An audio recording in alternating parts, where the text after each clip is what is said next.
তাহলে পিছিয়ে বললে 1,500 কোটি টাকা ডিল হয়ে গেল। হয়ে গেছে তাহলে এই বছরের খবরটা যাই টাটার সঙ্গে ওই যে টাটা যে 5G আনবে ওটা টেসলা ধরে আসবে। আর হচ্ছে টাটা 5G বলতে টাটা এই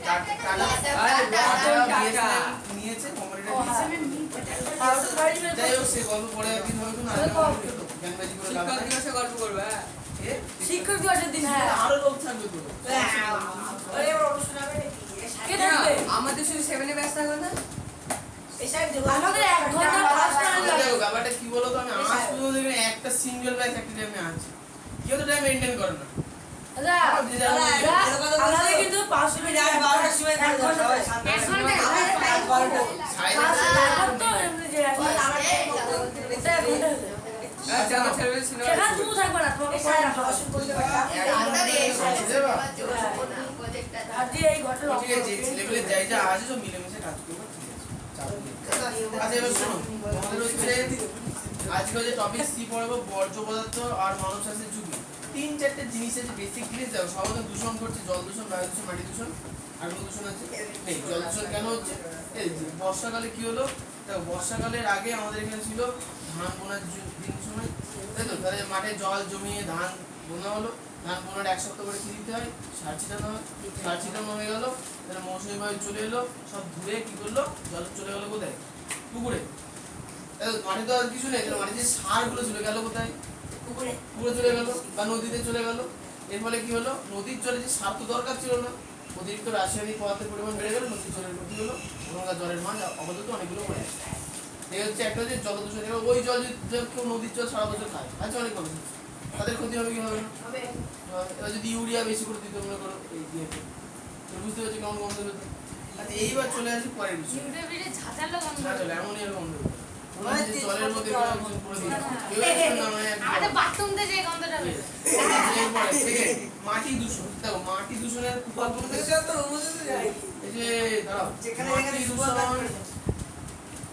সাধারণত অনেক ধরনের হয় আমরা 2 ধরনের করি। প্রথমত 1 নম্বর হচ্ছে পারদ ঘটিত মিনামাটা রোগ হয় কোথায় জাপানে। তাহলে জাপানে কি বলতে কি ইলেকট্রনিক যা কিছু দেখছো না সেই লাইট জাতীয় বেশিরভাগ সেগুলো তৈরি সবার প্রথম আবিষ্কার হয়েছিল প্যানাসোনিক কোম্পানি দ্বারা জাপান আর অন্যান্য কোম্পানি ছিল। তারা কি করতো ওইসব ভাঙড়ি মাল যেগুলো পড়ে থাকতো সেগুলো সমুদ্রে মানে ওই কলকারখানার বল নদীতে ফেলে নদী থেকে সমুদ্রে ফেলে বুঝছে না এবার সমুদ্রের মাছগুলো ধরে ধরে ওর মধ্যে বাসা বানাতো ওগুলো খেত ওর মধ্যে কি হয়েছিল ধীরে ধীরে পারদ মাছের শরীরে কিছু ছিল পারদ যে মাছের শরীরে চলে গেলো মাছের ওটা মাছ ধরে এনে বাজারে বেচে দিল মানুষও খাচ্ছে মানুষের শরীরে পারদ চলে এলো। কিছুদিনের পর পর দেখা যাচ্ছে কি মানুষের হাতের তালুতে পায়ের তালুতে কালো কালো ছোপ পরে বোঝা গেল কি এগুলো কিসের ছোপ পারদের ছোপ। কি করে বুঝলে তোমার কাছে যখন রোগ হয় বলি ডাক্তার দেখাবো না রিসার্চ করে ডাক্তার দেখাবো রিসার্চ করে জানা গেল সবার হতে লাগবে কোন ভাইরাস কি করে জানো কোন ভাইরাস আচ্ছা হয়েছে এবার হলো কি তারপরে ওই রোগের কারণ খোঁজা গেল কিসের জন্য হচ্ছে এটা সমুদ্র থেকে আসা পারদের জন্য হচ্ছে। এই রোগের নাম কি দেওয়া হলো মিনামাতা। কেন শহরটার নাম ছিল মিনামাতা। কিন্তু স্যার যদি আমাদের শরীরে যদি এত ক্ষতি হয় তাহলে ডাক্তার এইসব থার্মোমিটার ব্যবহার করে ওইসব পারদ দিয়ে আমাদের কিছু হয় না তখন ডাক্তার আমাদের জ্বর মাপে তখন কিছু হয় না আমাদের মিনা মাটা বলে আচ্ছা কোনো মাতা আছে মিনা মাতা না মাটা বই লেখা আছে দেখো ইংরেজি নাম তো বাংলায় লেখার সময় টিএল আছে যেটা যে মিনা মাটা টাকা ওখানে তা হয় অনেক টাকা বুঝতে পেরেছো যেটা সেটা লিখে এরপরে চলেছি বর্জ্য পদার্থের একটুখানি প্রকারভেদে যেমন হচ্ছে পয়ঃপ্রণালী পদার্থের উৎস তরল পয়ঃপ্রণালী মানে হচ্ছে বাথরুমের কথা বলা হচ্ছে। আচ্ছা এরপরে চলেছি কলকারখানা 2 ধরনের হতে পারে গ্যাসীয় হতে পারে কঠিন হতে পারে তরল হতে পারে 3 ধরনের হয়ে গেল। 4 হচ্ছে রান্নাঘর কি হবে সবজির খোসা কঠিন আর প্লাস্টিক কঠিন কাঁচের বোতল কঠিন আর তরল হচ্ছে কি নোংরা জল। এবার চলে হাসপাতালে 2 ধরনের হতে পারে একটা কঠিন যেমন সিরিঞ্জ তুলো ইত্যাদি কঠিন আর তরল কি হবে ওষুধ ওই যে স্লাইম নাকি তরল বলতে যেগুলো পরিষ্কার করে কাটাছেড়া অংশ এই লিকুইড গুলো যেগুলো হয় এক্সপায়ারি হয়ে যায় সেগুলো আর কি। এবার চলছে রাস্তার ধারে উপচে পড়া ভ্যাট এই রাস্তার ধারে হয় কি ওই যে ড্রেন বানিয়েছে দোকানদারগুলো বললো ডাস্টবিন বানিয়ে ফেলেছে, ওটাকে বলা হচ্ছে উপচে পড়া ভ্যাট। বর্ষাকাল হয় ঘূর্ণিঝড় দিশা তোলা হচ্ছে আস্তে আস্তে উঠছে, ওটাকে বলা হচ্ছে উপচে পড়া।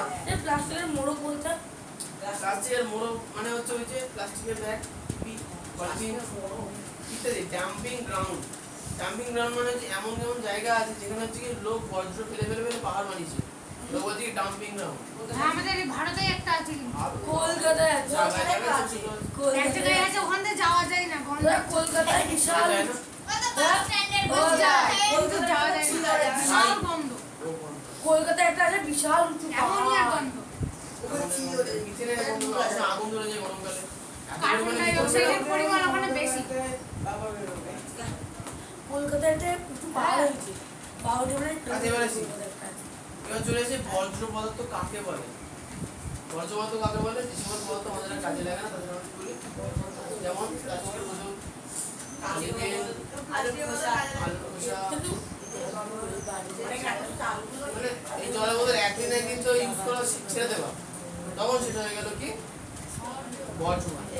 আচ্ছা, এবার শোনো, বর্জ্য পদার্থ তিন ধরনের হবে: কঠিন বর্জ্য, প্লাস্টিক, তরল বর্জ্য, নোংরা জল, আর গ্যাসীয় বর্জ্য, ওই কলকারখানা থেকে যেটা বেরোচ্ছে, ধোঁয়া বেরোচ্ছে। আচ্ছা, এরপরে চলে আসে হচ্ছে জৈব গ্যাস হবে না জৈব গ্যাস মশা দ্বারা সংক্রামিত প্রাণী থেকে রোগ ছড়ায়। আচ্ছা, মশা দ্বারা সংক্রামিত কতগুলি রোগের নাম? মশা দ্বারা হেভি হেভি রোগ ছড়ায়, জানো? ম্যালেরিয়া, হেভি হেভি রোগ ছড়ায়। চিকুনগুনিয়া, এনকেফেলাইটিস, হাইলেরিয়া ফাইলেরিয়া মানে হচ্ছে কোল। এরপরে হচ্ছে ঈশান বললাম। ঈশান বলো তো অ্যাসবেস্টোসিস কেন হয়? আচ্ছা, জীবনে প্রথমবার নাম শুনে শোনা যায়।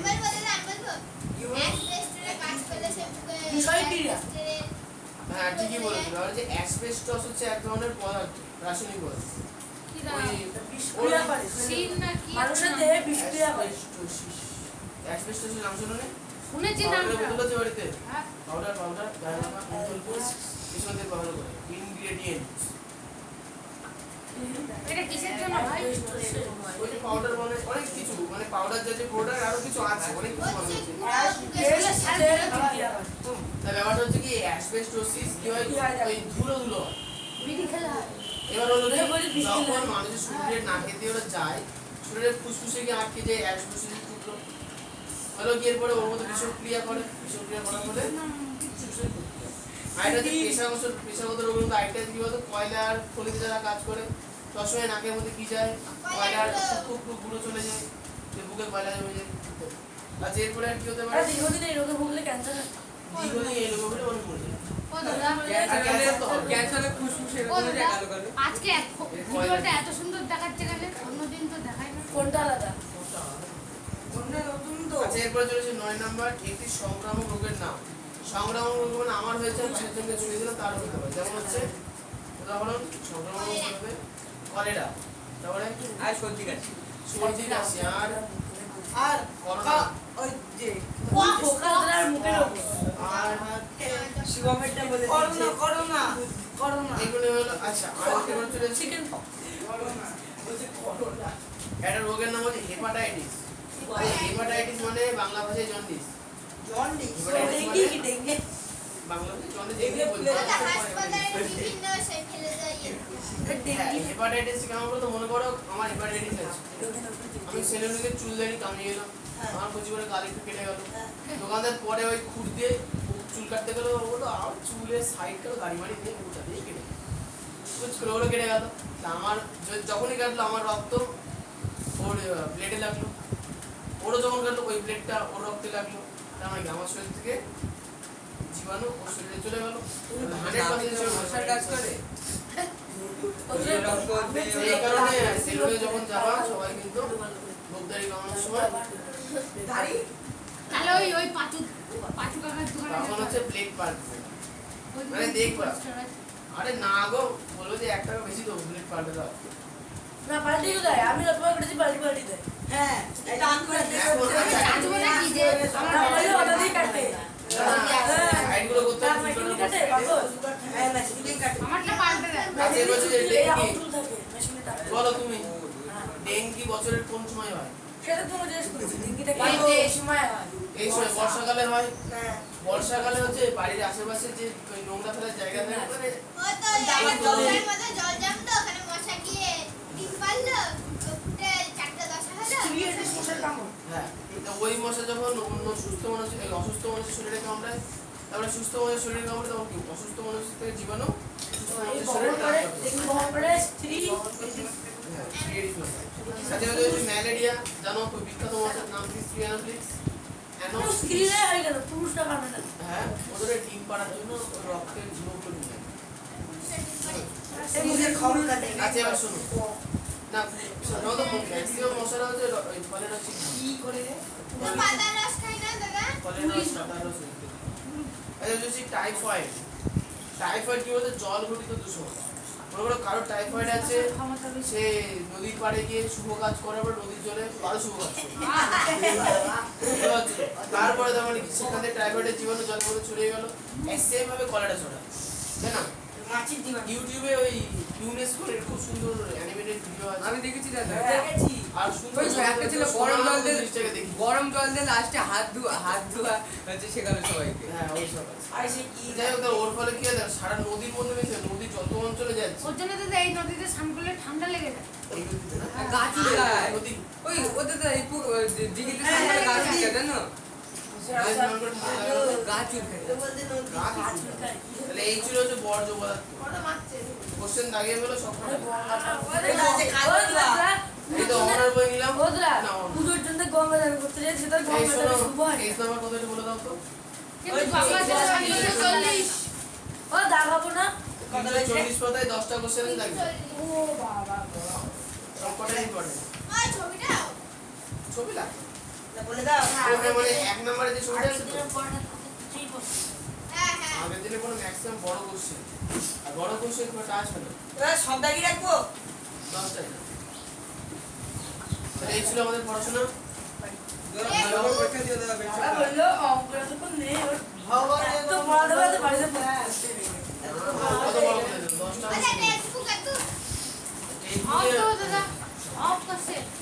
10টা কোশ্চেন নিয়ে আসো সবকটা ইম্পর্টেন্ট এই বাড়ি যাবি না আমরা বাড়ি গেলাম। আরে যাবি আর এটা বন্ধ করে দাও বাড়ি গেলে আমার অঙ্ক